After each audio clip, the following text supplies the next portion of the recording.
Hey, what's going on, friends and family? My name is Skylent, and today we're going to be talking about Battlerite. So I am just going to be kind of rambling this review out here because it seems like no matter how I do a review, you guys always got some issues with what I got to say. So I'm just going to say it. You know, I'm not going to script this. I'm not going to make it pretty. I'm just going to show you gameplay as I played it, as honestly as I can. Hopefully it's exemplary. If you do think so, please let me know.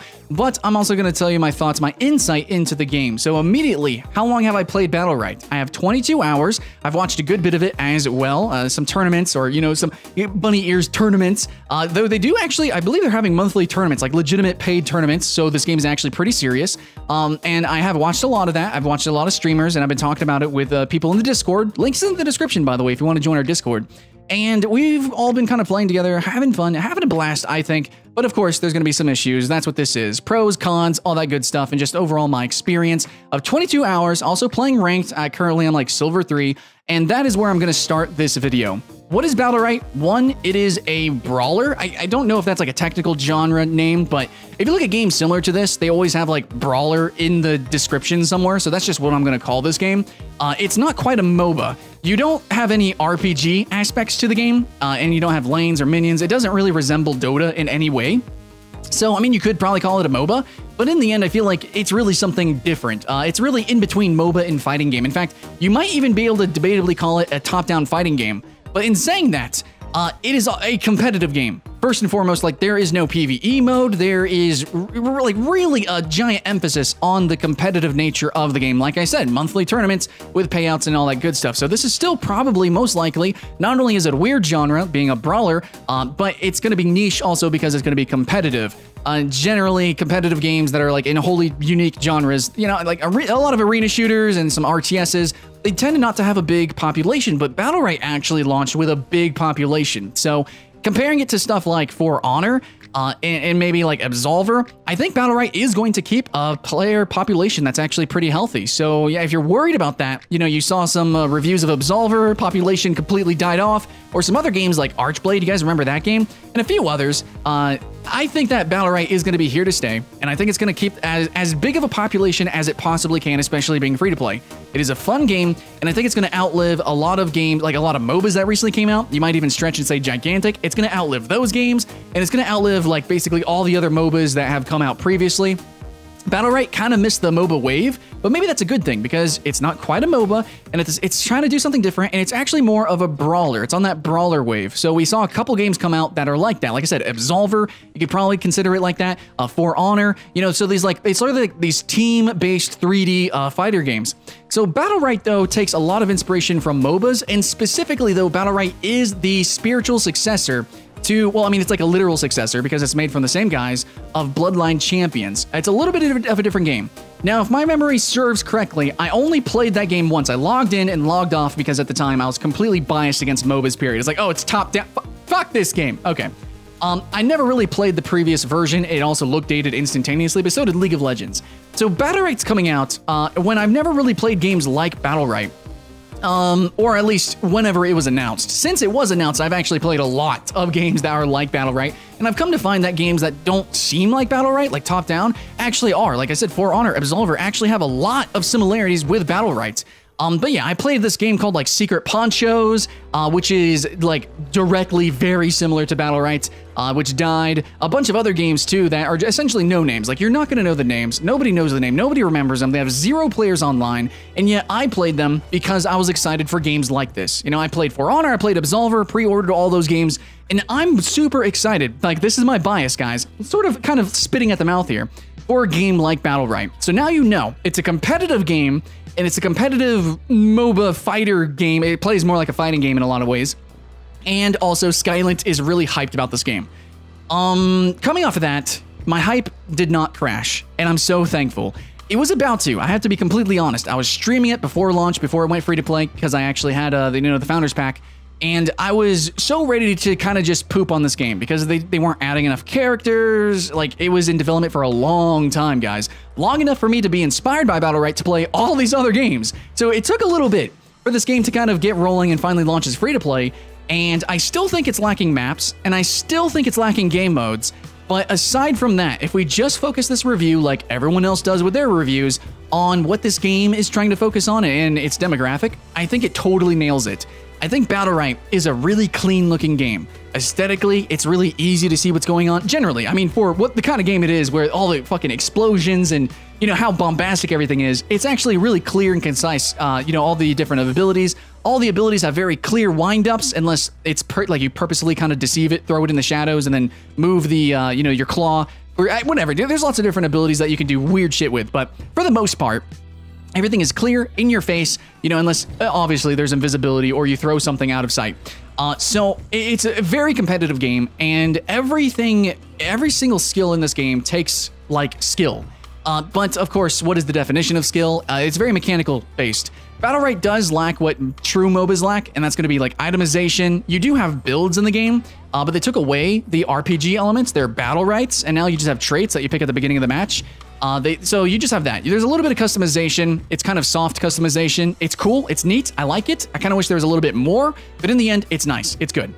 Okay, so just a real quick note. This is a free-to-play game, and it does have a unique monetization scheme that seems wholly fair. Now, remember, this is a game that you really kind of main just one character or a few, so the fact that you unlock characters, that doesn't seem so bad. Now, I can't really judge how grindy that is, so I'm going to need you guys' help in the comments below, because I have a Founders Pack, so I just have all the characters and everything, but it seems like a fair price. You get all the future characters. There are some cosmetics that seem overly priced, but overall, the cash shop just offers, you know, like loot boxes and stuff like that, or you could just outright, you know, get some currency so that you can get some costumes. All in all, I think the game gives you a lot of currency and costumes pretty fairly, but hey, again, I have a Founders, so a little bit of a bias there, I mean, because I'm just given tons of stuff. So let me know in the comments below, please, and thank you. But all in all, I can say that the game is not pay to win. It's better than fighting games where they don't have any customization, but at the same time, it is lesser to MOBAs. You're not going to have that strategic element. In Battlerite, it's really not about picks and bans generally. Like, you don't even have bans in this game. So again, from that competitive standpoint, this does not have bans. Should it have bans? Maybe, I don't know. But it's not a MOBA like you might think. League of Legends, comparing it directly, is still a fast-paced MOBA. It has all these features, it has all this content that you can play, and it is still a mechanical game, but it's also strategic and tactical, where Battlerite kind of, in some ways, yes, it is more mechanical, generally, more often than not, because characters just have more abilities, and a lot of those abilities can combo in with each other, but overall, Battlerite is completely lacking items. So if you're going into this thinking that you're going to have just like, you know, every match is going to be different and it's not going to get old and tired, I don't know about that. I think that really Battlerite's kind of appeal is focused on mechanical mastery. So it's going to be memorization of timings, it's going to be aim-based, it's going to be really more of that fighting game mechanics. At the same time, I just want you guys to know, like, that's cool, that's great, but for some players, it's not. So my opinion on it is I do wish that Battlerite had more interesting gimmicks with the traits, and I kind of wish some abilities in Battlerite were more unique. Now, there's some characters like Thorn, which are extremely fun. Like, most of the gameplay you're going to be watching is going to be of Thorn. I think he is just the epitome of what Battlerite does awesome. There's a few other characters that really do good stuff too. But Thorn is super fun. You can do true combos where you basically do 3 abilities at the same time. But normally Battlerite, you don't do that, actually. You might have one ability that combos with another ability. But for the most part, Battlerite, honestly, is actually kind of a slower game. Like I said, every ability has a wind-up, every ability is a skill shot, and every ability kind of has to travel through the air, and it takes time. And everyone has time to react to that. Everyone has time to dodge it. And so because it has that sort of experience there, it's very reminiscent of For Honor. And we've seen what high-end For Honor gameplays, right? Where basically everyone can block or dodge everything, so whoever makes a proactive move is essentially, you know, worse off for it. And that kind of makes gameplay a little bit cheesy, and so I'm seeing a little bit of that in Battlerite. It's kind of hard to be proactive in Battlerite unless you're really tricky and sneaky, but it is more of a team game, so you do have people that can more like set up skills, you can kind of jump in, and once somebody, unlike For Honor, once somebody does burn a dodge, that's a cooldown. So yes, even though they could dodge something, you know, in 1v1 it gets cheesy, this is meant as a 3v3 game, and that's the saving grace. So even though you don't have these big individual combos, like you're just going to lock somebody, you know, you're not going to juggle somebody in the air nonstop, though there is literally a character that can juggle in this game. But aside from that, you're not going to just 1v1 somebody consistently and easily just because you memorize some combos. Though you do have to memorize and learn your characters in this game, you absolutely do, but it's not quite like that. It's more about working as a team and with that team cooperation. Still though, as a counterpoint, even though that is like the fun aspect of Battlerite, I have to say that the map design doesn't really enhance that experience. So you have stuff like in League of Legends, the map design is very unique, very different. It can make fights asymmetrical depending on where you are having the fight, and you can do some really tactical shit on there, can you not? But in Battlerite, the maps are gladiatorial, and there are different maps, but they generally play very similar. There is one other game mode that is more MOBA-like, and it even has bushes, but in the end, that's a really cheesy game mode, and that's just kind of a for fun thing. But the main game mode, like every map, is very similar, and I don't think that's really helping the repetitious nature of the game. You don't have lots of different builds to play with in this game. You don't even have that many characters, and the characters that you do play with individually, like I said, there's not many single, like you don't just, you know, combo through all of your abilities. You don't have these giant air juggles or anything you're going to do with these characters. You're going to have like at most 3 abilities you do at the same time, and they all combo together, and then you have massive cooldowns.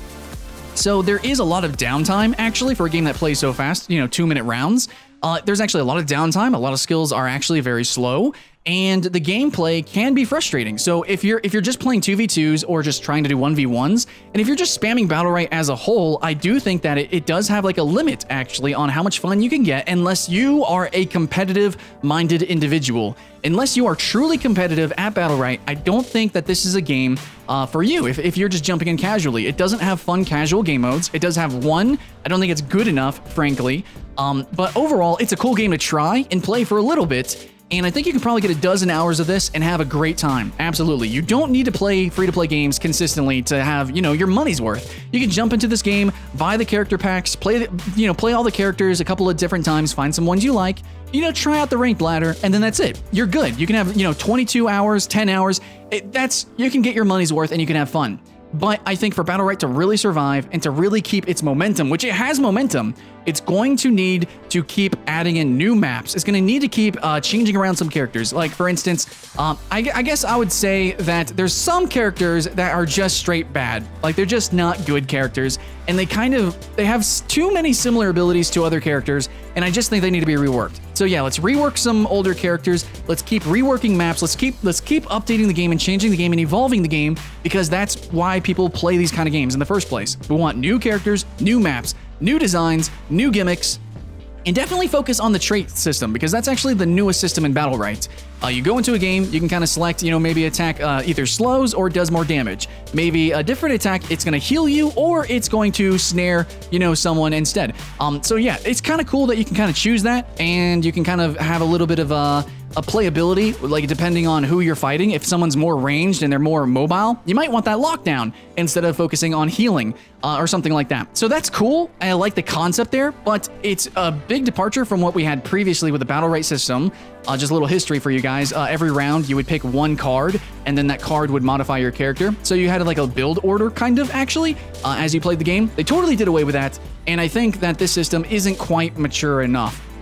But even then, after saying all that, this was more of a harsh look at Battlerite, and if you've seen my other reviews, you know how harsh and toxic I can be. But if that's all the negatives I have of Battlerite, the truth is what it focuses at doing and what it's doing is great. It does target a specific audience though, and in my opinion, I think they should broaden that audience, and at the same time, at the highest skill ceiling of Battlerite, I think that, you know, looking at games, similar games, even though they haven't been tragically not very successful, they have not been very good, I think that Battlerite should learn from them, like For Honor and, you know, just a bunch of other games and their previous game, and realize that we're going to need just a little bit more with the traits, and the skills of certain characters really need to be tuned or completely changed because they're just kind of similar. So let's keep getting some really gimmicky characters like Thorn. Thorn is super gimmicky. I think Pestilus is really fun. Also Pearl, really, really fun. Jade's also really cool. She's like definitely like one of the earlier. Oh, Ashka. Ashka is hella fun. But there's all these different characters that are really cool and gimmicky, but then like for every cool character, there's kind of one other character that really seems like kind of inspired from some other games, and it just seems like not as much of what should be an inspiration to other games. Like Thorn, I think Thorn is in my top 10 MOBA characters of all time, and probably higher seated up there. So Battlerite has the potential. It's just some characters, some instances, some traits, some maps, it just kind of lacks that extra little bit that it needs to really top the charts here. And at the moment, it's doing good, but to keep that momentum, I think we're going to need those consistent updates. But of course, that's going to be true for any free-to-play competitive game. So let's keep that hype alive, guys. Am I having fun with Battlerite? Do I give it my Skylent seal of approval? I absolutely do. I just spit this out, no script, no stopping, actually, no editing. So now you know how I really feel, and hopefully the gameplay will show you what it's actually really like to play Battlerite. And closing, I just want to say, I didn't mention anything about the polish, I didn't mention anything about the netcode, I didn't mention anything about glitches, bugs, or overall, like, the game feel, because it's just solid. It really just works. If you watch my For Honor video, my Black Desert Online video, even my Reflex Arena video, you guys know that when I review things, I normally talk about that, but with Battlerite, I just didn't even need to. The game pretty much feels good. I can probably only say that it is kind of annoying that there is actually a little bit of an input buffer. So if you do an ability and then you get stunned, sometimes that ability will come out even though you don't press the key again. I think that can be fixed. I don't think that's a network error. I think that's just kind of the way it's built in. Most fighting games honestly do that. So watch your control, guys, whenever you're playing Battlerite. I think you can learn to play around it. And really, I'm just kind of stretching for nitpicks here. I think Battlerite's a pretty solid game. Please check it out. And that's really all I gotta say. I threw all the words out there. Now it's your turn to share with me and us in the comments below, fam. Thanks for watching. And if you choose to play or not, either way, whatever you're playing, I hope you're having fun. My name's Skylent, and I'll see you in the next one.